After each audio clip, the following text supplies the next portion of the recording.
오늘 우리에게 주신 하나님 말씀은 사무엘하 16장 9절에서 14절의 말씀입니다. 사무엘하 16장 9절에서 14절의 말씀 함께 합독하겠습니다. 수리아의 아들 아비새가 왕께 여짜오되 이 죽은 개가 어찌 내 주 왕을 저주하리이까 청하건대 내가 건너가서 그의 머리를 베게 하소서 하니 왕이 이르되 수리아의 아들들아 내가 너와 무슨 상관이 있느냐 그가 저주하는 것은 여호와께서 그에게 다윗을 저주하라 하심이니 내가 어찌 그리하였느냐 할 자가 누구겠느냐 하고 또 다윗이 아비새와 모든 신하들에게 이르되 내 몸에서 난 아들도 내 생명을 해하려 하거든 하물며 이 베냐민 사람이랴 여호와께서 그에게 명령하신 것이니 그가 저주하게 버려두라 혹시 여호와께서 나의 원통함을 감찰하시리니 오늘 그 저주 때문에 여호와께서 선으로 내게 갚아주시리라 하고 다윗과 그의 추종자들이 길을 갈 때에 시므이는 산비탈로 따라가면서 저주하고 그를 향하여 돌을 던지며 먼지를 날리더라. 왕과 그와 함께 있는 백성들이 다 피곤하여 한 곳에 이르러 거기서 쉬니라. 아멘. 네, 기도하겠습니다. 하나님 오늘 선으로 갚아주시리라 말씀하십니다. 하나님 그런데 그 길을 걸어가는 동안 하나님 우리가 겪는 일들이 있습니다. 그 가운데 하나님을 바라보고 가도록 오늘 말씀하여 주옵소서. 모든 말씀 예수님 이름으로 기도드립니다. 아멘. 오늘은 사무엘하 16장의 말씀으로 큐티 제목 선으로 갚아주시리라의 내용을 나누고자 합니다. 네, 한 심리학자가 사람들에게 이렇게 질문했습니다.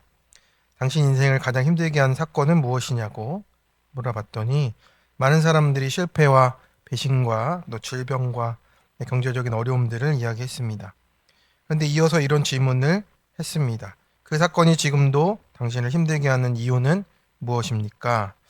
이렇게 물어보니 대부분은 사건 자체보다 그 사건에 대한 기억과 해석이 여전히 자신을 붙잡고 있다는 것을 깨닫게 됩니다.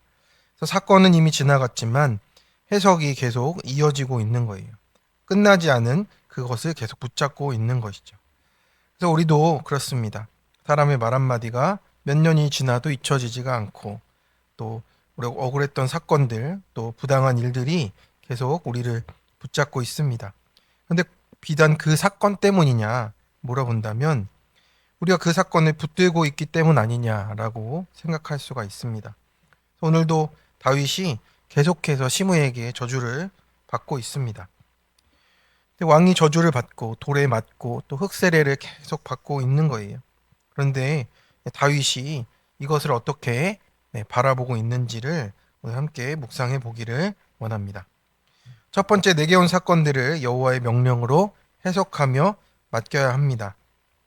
구절을 보니 아비새가 이제 참지 못하고 말합니다. 이제 요압과 같은 가족인데 어떻습니까? 이 죽은 개가 어찌 내 주왕을 저주합니까? 라고 하면서 이렇게 이제 시므이를 처단하겠다라고 하는 겁니다. 여기서 죽은 개는 우리가 그때 모비보셋에도 들었지만 죽어서 아무 가치도 없는 존재라는 뜻이고 그 당시에 가장 험한 말입니다. 아비새는 저런 하찮은 사람이 왕을 저주하는데 왜 그냥 두냐고 이렇게 말을 합니다. 이 죽은 개를 다른 사람에게 쓰니까 이렇게 자기가 아니라 다른 사람에게 쓰면 참 서로 이렇게 욕되게 하는 일로 이렇게 쓰일 뿐입니다. 그 말을 나에게 써야지 내 죄가 보이는데 그게 아닌 것 같습니다. 그래서 이 아비새가 그 사람을 가만두지 않겠다라고 합니다. 우리도 그렇습니다. 내 가족을 건드리면 못 참고 내 명예를 건드리면 참지 못하고 또 나를 오해하면 해명하려고 하는 우리의 모습입니다. 그런데 아비새의 분노를 보면서 우리는 어떻습니까? 아비새의 모습이 우리 안에 있는 것을 또 보게 되는 것입니다. 내 자존심을 건드리는 그 사람은 당장 잘라내고 비판하는 사람은 틀렸다는 것을 증명하려고 하는 그 모습인 것이죠. 그런데 다윗이 전혀 그렇게 반응하지 않습니다. 10절에 보니까 수리아의 아들들아 내가 너희와 무슨 상관이 있느냐 라는 것은 어떤 뜻이냐면 이 문제를 너희의 방식으로 해결하지 않겠다 라는 뜻을 보여주는 겁니다. 혈기로 해결하지 않겠다는 뜻이에요. 11절에 보니 내 몸에서 난 아들도 내 생명을 해하려 하는데 하물며 이 베냐민 사람은 어떻겠느냐 라고 이제는 객관적으로 자신의 모습을 보고 있는 겁니다. 그래서 하나님의 말씀이 우리 안에 들어오면 우리 안에 있는 이 객관성이 또 회복이 되는 거예요. 내 모습을 보기 시작하기 때문입니다. 다윗은 시므이보다 이제 압살롬을 먼저 이야기하는 거잖아요. 내 죄를 보고 있으니 압살롬의 바적도 보이고 시므이의 저주도 보이는 겁니다. 결국 하나님 앞에서 내 모습이 가져온 결과인 것을 보고 있습니다. 회개하는 사람은 이렇게 항상 사람보다 자기 죄를 먼저 보는 것으로 이제 성숙해져 갑니다. 그래서 다윗이 이렇게 이어서 말합니다. 여호와께서 그에게 명령한 것이니 그가 저주하게 버려두라라고 하는 겁니다.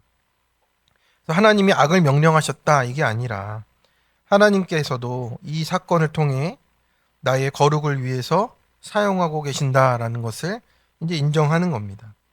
여기서 명령하다라는 뜻은 이제 허락하시다라는 뜻인데, 다윗은 이제 이 사건의 원인을 하나님의 주권 안에서 해석하는 모습입니다.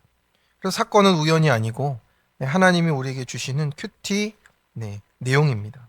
그래서 우리도 사건을 사람에게서 끝내면 미움이 생기고 그 미움의 해석이 계속되니 우리가 계속 거기에 붙잡혀 있는 것입니다. 그러나 하나님께서 내게 허락하신 큐티로 받아내면 이제 회개가 시작이 되고 말씀이 일하십니다. 그러면 12절에 어떻게 됩니까? 혹시 여호와께서 나의 원통함을 감찰하시리니 오늘 그 저주 때문에 여호와께서 선으로 내게 갚아 주시리라 라고 이렇게 바라보게 되어 있습니다. 하나님을 통과하면 하나님의 그 온유함을 통과하면 그 모든 것이 선으로 바뀌어진다라는 것을 우리에게 말씀하고 있습니다. 우리도 사건을 하나님께 맡겨야 할 줄로 믿습니다. 그래서 오늘 작년 큐티 간증이 그렇습니다.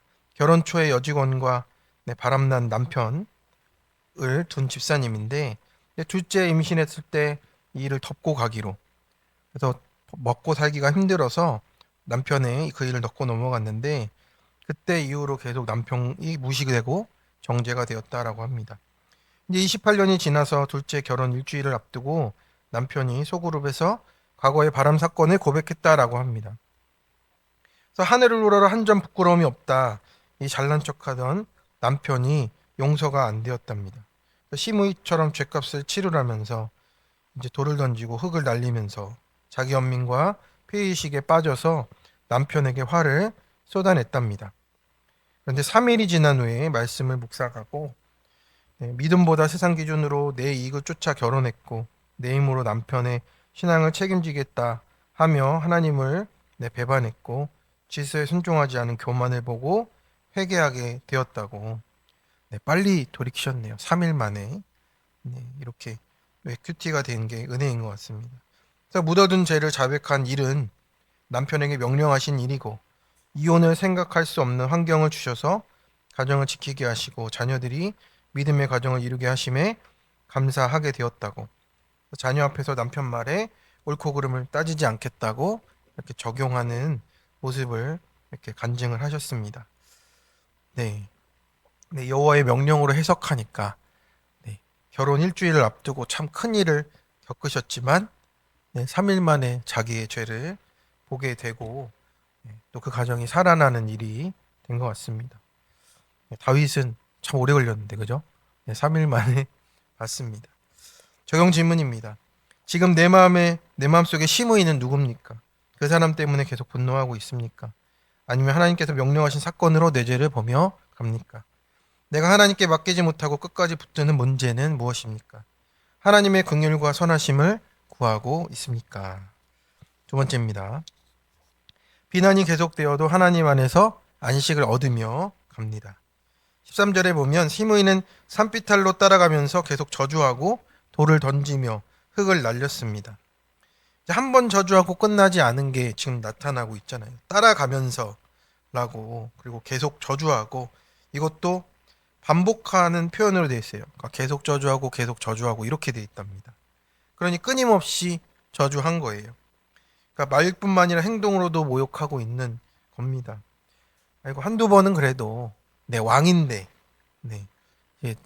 가가지고 경호대 보내가지고 쟤 좀 어떻게 해봐라 이럴 수도 있는데 그걸 내버려 두는 거예요. 우리도 그렇습니다. 상처가 한 번으로 끝나지 않고요. 어떤 일이 발생이 되면 또 부부의 관계 속에서도 이 말 하지 말라고 했는데 계속 하는 말 있잖아요. 그 말 반복할 때 우리도 미치는 거예요. 사람의 말이 자꾸 생각나게 하고 비난이 계속 들리고 억울했던 장면이 계속 떠오르는 겁니다. 그런데 다윗이 시므에게 시선을 빼앗기지 않는 거예요. 그러니까 시선을 빼앗기지 않는 게 오늘의 묵상인 것 같습니다. 계속 자기 길을 가는 거예요. 이것이 믿음입니다. 믿음은 문제가 없는 것이 아니라 하나님께 시선을 고정하는 것이다 라고 말씀을 하는 거죠. 사람을 보면 시험을 들고 하나님을 보면 해석이 되어집니다. 14절에 되니까 왕과 그와 함께 있는 백성들이 곤비해서 한 곳에 이르러 거기서 쉬었다라고 말하는 거예요. 그래서 이렇게 기진맥진한 상태로 육체도 지치고 마음도 지친 그 모습입니다.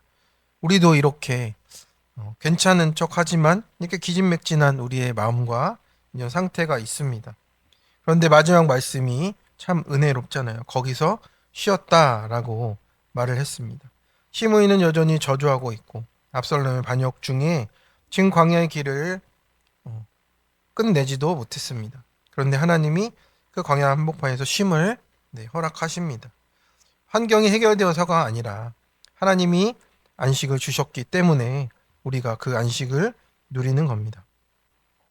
근데 우리는 하나님 안에서만 안식을 누릴 수가 있어요. 이 모든 일을 내가 어찌할 수 있겠습니까? 시므이를 어찌하겠습니까? 압살롬의 반역을 어찌하겠습니까? 광야의 길도 어찌하겠습니까? 그런데 그 모든 것을 하나님께 다 맡기라는 안식이 우리 가운데 필요한 줄로 믿습니다. 예수님께서도 말씀하셨어요.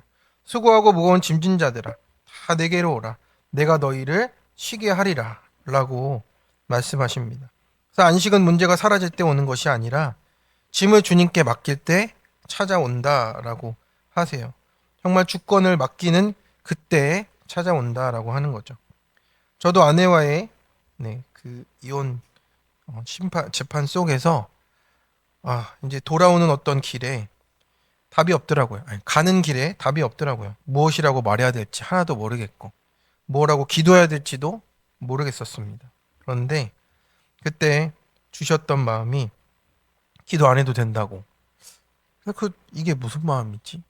아무것도 염려하지 말고 오직 모든 일에 기도하라고 그랬는데 그런데 그때 하나님이 주신 마음은 그렇더라고요. 성령께서 너를 위해서 탄식하며 기도한다. 그냥 맡기라고. 저도 가서 그냥 그때 물어보는 말에 대답하고 그냥 그렇게 있었습니다. 저는 내가 어떤 말을 해야 바뀐다고 생각했는데 그게 아니라는 거죠.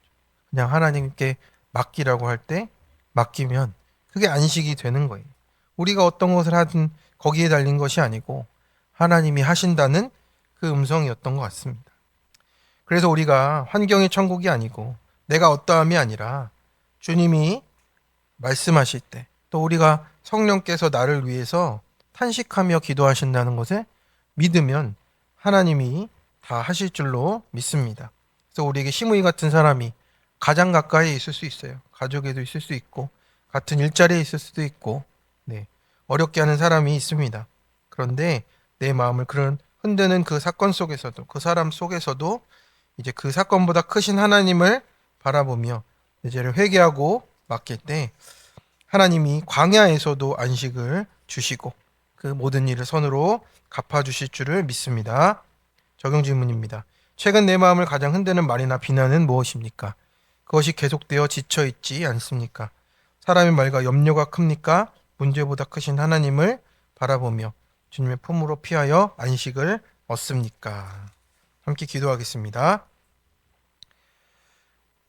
은혜와 긍휼이 풍성하신 하나님 아버지, 오늘도 이 사무엘하의 말씀을 통해서 다윗이 시므이의 저주와 비난 속에서도 사람을 바라보지 않고 하나님의 손길과 하나님의 인도하심을 바라왔던 믿음을 통해서 내 모습을 보게 하심을 감사를 드립니다.